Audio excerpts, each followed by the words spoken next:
Pakistan properties private limited की जानिब से अस्सलाम वालेकुम। आज जो टॉपिक है हमारा डिस्कशन का उसमें यह है कि अपार्टमेंट्स जब आपने अगर परचेज़ करने हो कभी भी रावलपिंडी इस्लामाबाद में कहीं पर भी, किन बातों को आपको मद्देनज़र रखना चाहिए, कौन सी ऐसी हिडन चीज़ें होती हैं, ऐसी टेक्निकल चीज़ें होती हैं जिनके बारे में आपको नहीं बताया जाता। जब आप अपार्टमेंट ले लेते हैं, उसकी पोजेसन मिल जाती है, उसके बाद वो सारी हकीकतें खुल के आपके सामने आ जाती हैं। इसमें सबसे पहले और सबसे इम्पॉर्टेंट चीज़, जब भी आप कहीं अपार्टमेंट बाय करने जाते हैं, जो उन्होंने साइज़ लिखा हुआ होता है अपने ब्राउचर पे, 800 square feet, 1000 square feet, 1500 square feet या वट एवर, क्या वो साइज़ ग्रॉस साइज़ है या नेट साइज़ है। अब मैं आपको ग्रॉस साइज़ और नेट साइज़ दोनों में फ़र्क बता देता हूँ। जो ग्रॉस साइज़ होता है उसमें आपकी लॉबी भी इंक्लूड होती है, अक्सर प्रोजेक्ट्स वाले लिफ्ट्स की भी जो साइज़ है वो भी उसका पार्ट इंक्लूड करते हैं, और बाहर जो गैलरी होती है वो भी इंक्लूड करते हैं। ठीक है, उसको मिलाकर वो आपको ग्रॉस साइज़ बताते हैं। मिसाल के तौर पे अगर आप 1 बेडरूम का एक अपार्टमेंट ले रहे हैं, उसका 800 स्क्वायर फीट ग्रॉस साइज़ है, जो नेट उसका साइज़ होगा वो राउंड अबाउट 600 या 620 स्क्वायर फीट होगा। तो हमेशा डिस्कशन जब भी आप अपार्टमेंट परचेज़ करने जाएं, उनसे पूछ लिया करें ये क्या ग्रॉस साइज़ है या फिर ये नेट साइज़ है। पहली बात तो ये होगी। उसके बाद दूसरा सबसे इम्पॉर्टेंट चीज़, ये जो इम्पॉर्टेंट फैक्टर है, इसमें आप फ्रॉड से बच सकते हैं, बहुत बड़े लेवल का फ्रॉड से बच सकते हैं।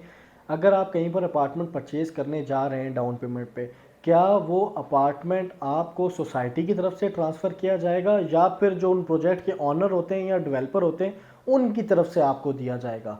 इन दो बातों में बहुत बड़ा फ़र्क है। अगर आपको सोसाइटी ट्रांसफ़र देती है तो आपके साथ कल के दिन वो प्रोजेक्ट डिलीवर ना हो, उसमें डिले आए, कोई भी मसला हो, तो सोसाइटी उस प्रोजेक्ट की रिस्पॉन्सिबल होती है।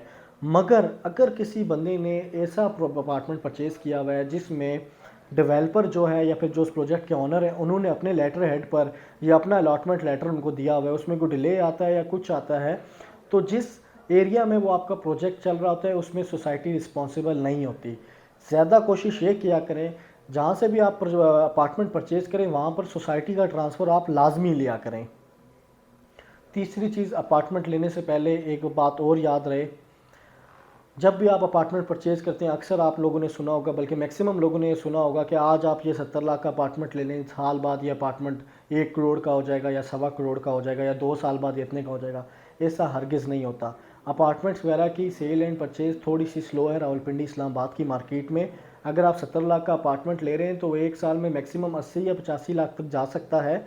ऐसा नहीं है 70 लाख का अपार्टमेंट आपका 1.25 करोड़ या 1.5 करोड़ तक जाता है। अक्सर लोग अपनी प्रोडक्ट को सेल करने के लिए इस तरह की मार्केटिंग टेक्निक्स यूज़ करते हैं, और आप एक दफ़ा जब इन्वेस्ट कर लेते हैं और बाय बैक की तरफ या रीसेल की तरफ जाते हैं, तब आपको बहुत सारी दुश्वारियाँ पेश आना शुरू हो जाती हैं।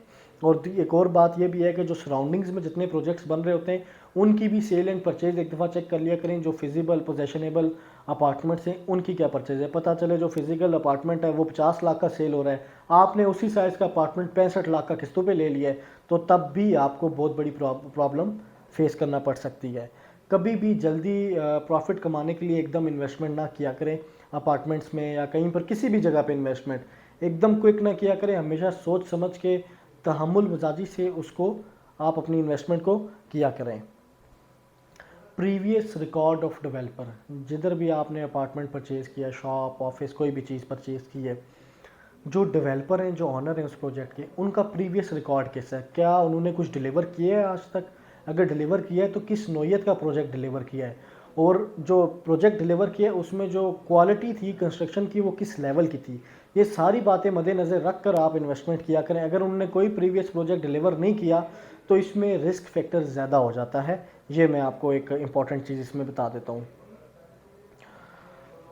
इसमें एक फ़्रॉड के एलिमेंट्स अब मैं 2-3 आपको बता दूं। एक तो फ़्रॉड का एलिमेंट मैंने आपको बताया कि आप सोसाइटी से ट्रांसफ़र लिया करें। दूसरा फ़्रॉड का एलिमेंट ये है, अक्सर लोग इस तरह करते हैं, जो हमारे पास फ़्रॉड केसेस आए उनमें एक बंदे ने 5 करोड़ का, लेट्स सपोज मिसाल के तौर पे एक बंदे ने 5 करोड़ का कमर्शियल प्लॉट परचेज़ कर लिया।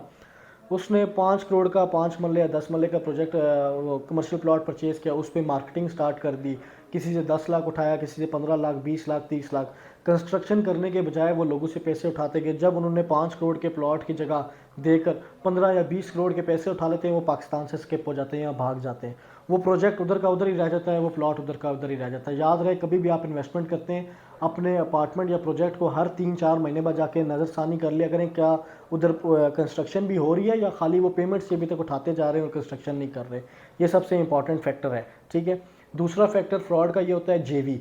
जेवी का मतलब ये होता है जॉइंट वेंचर। जॉइंट वेंचर का मतलब ये होता है कि प्लॉट जो होता है वो एक पार्टी का होता है और डेवलपर दूसरी पार्टी होती है, और जो सेल्स एंड मार्केटिंग होती है वो थर्ड पार्टी कर रही होती है।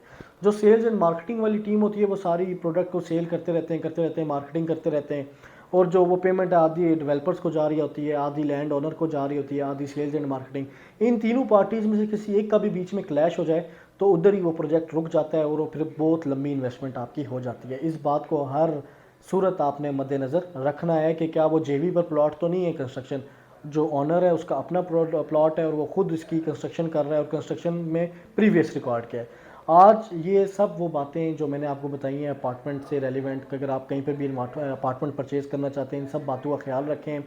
उसके अलावा डिलीवरी स्पीड, कोई बंदा भी अगर 3 साल की डिलीवरी स्पीड कह रहा है तो देखें उनके प्रीवियस प्रोजेक्ट में क्या वाकई उन्होंने 3 साल में डिलीवर किया है। पता चले जो पिछला प्रोजेक्ट ने डिलीवर किया है 3 साल का कह के 8 साल में डिलीवर किया है, तो उस इन्वेस्टमेंट का कोई फ़ायदा नहीं है।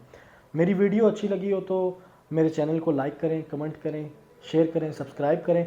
मेरी वीडियो देखने के लिए बहुत बहुत शुक्रिया। खुदा हाफिज़, अपना ख्याल रखें।